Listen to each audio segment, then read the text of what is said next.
राहुल गांधी जी का इस समय थोड़ा इलाज की जरूरत है। उनका मेंटल हेल्थ चेकअप होना चाहिए। उन्होंने अपना मानसिक संतुलन खो दिया है। राहुल गांधी जी को एक अच्छे हॉस्पिटल में जाने की जरूरत है। मनमोहन सिंह जी की सरकार में राहुल गांधी जी का तो बहुत बड़ा कद था, तब आपने ये काम क्यों नहीं कर दिया? जिसकी जात का पता नहीं वो गन्ना की बात करता है। ये राहुल गांधी जी वही है ना जो प्रधानमंत्री का भी पन्ना फाड़ दिया करते थे और प्रधानमंत्री को क्षमा मांगना पड़ता था।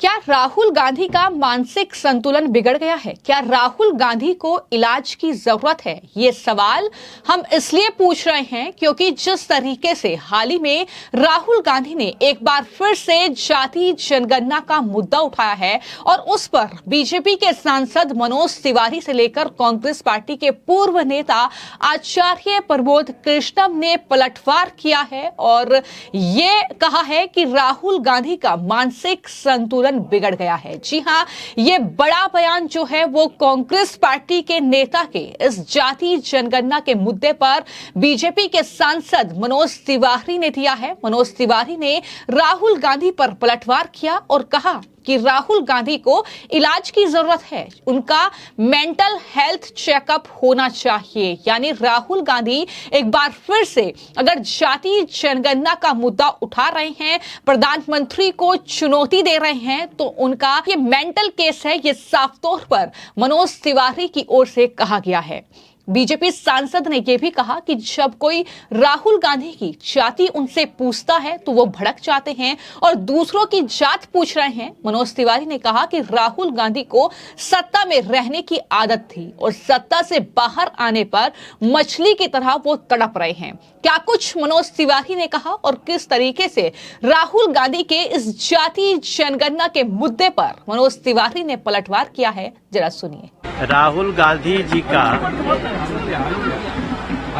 इस समय थोड़ा इलाज की जरूरत है।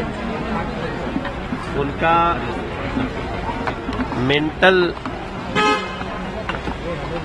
हेल्थ चेकअप होना चाहिए।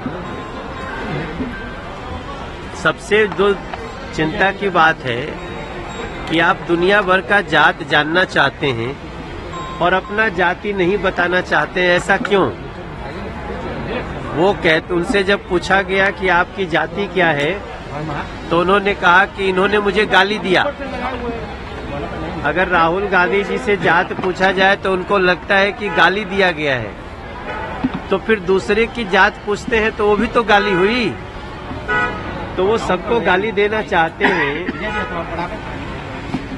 और अपने को उससे बचाना चाहते हैं। तो मैं समझता हूँ ऐसे व्यक्ति का मेंटल हेल्थ चेकअप होना चाहिए। ये देश अपनी प्रतिभाओं से जिसको जो आगे बढ़ना होता है बढ़ता है और इस देश के हर बच्चे में प्रतिभा है।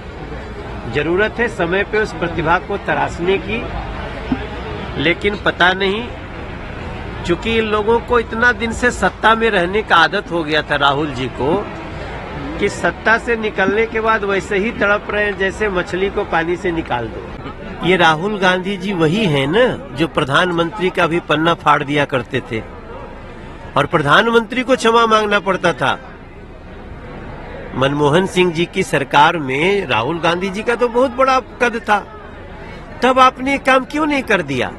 तो आपने बीजेपी के सांसद मनोज तिवारी को सुना, जिन्होंने साफ तौर पर यह कहा कि जब मनमोहन सिंह की सरकार थी, जब कांग्रेस पार्टी इतने सालों तक सत्ता में रही, तब आखिर जाति जनगणना क्यों नहीं कराई गई और कराई गई तो आंकड़े क्यों लागू नहीं कराए गए? ये साफ तौर पर बीजेपी लगातार पूछ रही है। मनोज तिवारी ने यह भी कहा कि अगर राहुल गांधी की जाति पूछी जाए तो उनको ये गाली लगती है और कांग्रेस पार्टी पर हिंदुओं को जातियों में बांटने की साजिश रचने का आरोप भी लगातार बीजेपी लगा रही है और मनोज तिवारी ने भी ये आरोप जो है वो कांग्रेस पार्टी पर लगाया है। उन्होंने राहुल गांधी से साफ तौर पर यह सवाल किया कि आप देश को जातियों में क्यों बांटना चाहते हैं। बीजेपी सांसद ने कहा कि जिनकी जो जाति है वो किसी से छिपी नहीं है, लोग आधार कार्ड अपने पास रखते हैं, उससे उनकी जाति का पता चल जाता है कि आखिर वो कौन सी जाति का है,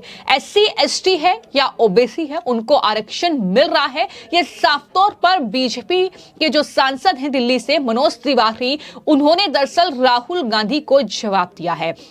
आपको मैं जानकारी दे दूं कि एक बार जो जाति जनगणना का मुद्दा था वो संसद में खूब उठा। जिस तरीके से अनुराग ठाकुर ने राहुल गांधी का बगैर नाम लिए ये कहा था कि वो जाति पूछ रहे हैं जिनकी जाति का पता नहीं, और उस पर खूब हंगामा हुआ था। लेकिन एक बार फिर से जब राहुल गांधी और कांग्रेस पार्टी ने जाति जनगणना का मुद्दा उठाया और राहुल गांधी ने ये कहा एक सर्वे का हवाला देते हुए कि अगर पीएम ने जाति जनगणना का आदेश लागू नहीं कराया तो अगले प्रधानमंत्री आने वाले वक्त में इस मुद्दे पर मुहर लगाते नजर आएंगे। ये राहुल गांधी का पोस्ट था जो एक्स पर किया, जिसके बाद अब एक नई बहस जो है जाति जनगणना के मुद्दे पर छिड़ चुकी है। लेकिन यहां पर सवाल यह उठ रहा है कि बार बार राहुल गांधी को जिस तरीके से मंदबुद्धि कहा जा रहा है बीजेपी की तरफ से, जिस तरीके से अब जो है बीजेपी के लीडर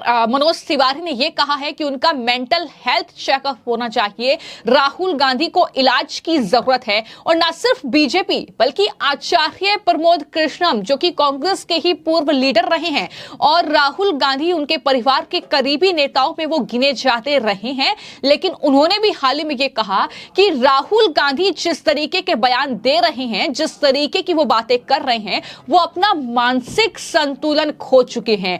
और उन्होंने यह भी कहा कि पाकिस्तान से मोहब्बत राहुल गांधी करेंगे, उस हर शख्स से मोहब्बत राहुल गांधी करेंगे जो पाकिस्तान से मोहब्बत करता है। तो इस तरीके से उन्होंने राहुल गांधी पर वो लगातार हमलावर हैं। लेकिन जाति जनगणना के मुद्दे पर राहुल गांधी ने जो बातें अपने एक्स पोस्ट में लिखी उसको लेकर दरअसल आचार्य प्रमोद कृष्णम ने प्रेम शुक्ला के एक बयान पर जो राहुल गांधी को लेकर दिया गया था, उन्होंने उस पर भी पलटवार किया और कहा कि राहुल गांधी सिर्फ फूंकते नहीं हैं बल्कि सूंघते भी हैं। तो इस तरीके के राहुल गांधी को लेकर लगातार जो बयान है वो सामने आ रहे हैं। सवाल यही उठ रहा है बार बार कि क्या वाकई राहुल गांधी सिर्फ राजनीतिक लाभ के लिए अपनी थू-थू करा रहे हैं, इस तरीके से अपने आप को वो ट्रोल करा रहे हैं। और ऐसा ये पहला मौका नहीं है, बार बार राहुल गांधी अपनी ही हरकतों की वजह से जो है सोशल मीडिया पर ट्रोल हुए हैं, लोगों के निशाने पर आए हैं। अब जो है राहुल गांधी ने जाति जनगणना के मुद्दे पर ये जो पोस्ट किया है इसको लेकर घिर चुके हैं। इससे पहले राहुल गांधी और पूरा विपक्ष जो है वो कोलकाता रेप कांड को लेकर घिरता हुआ दिखाई दे रहा है, जिस तरीके से चुप्पी साधे हुए हैं। और न सिर्फ बीजेपी, न सिर्फ आचार्य प्रमोद कृष्णम बल्कि मायावती तक ये कह चुकी हैं कि आखिर जो अब जाति जनगणना का मुद्दा उठाते हैं, उन्होंने ये पहले जाति जनगणना क्यों नहीं कराई जब उनकी सरकार थी। तो ये कहीं ना कहीं अब कांग्रेस पार्टी और राहुल गांधी इस पर बुरी तरीके से फंसते हुए नजर आ रहे हैं। फिलहाल इस पूरे मामले को लेकर आपकी जो भी राय हो हमें कमेंट बॉक्स में जरूर लिखें। धन्यवाद।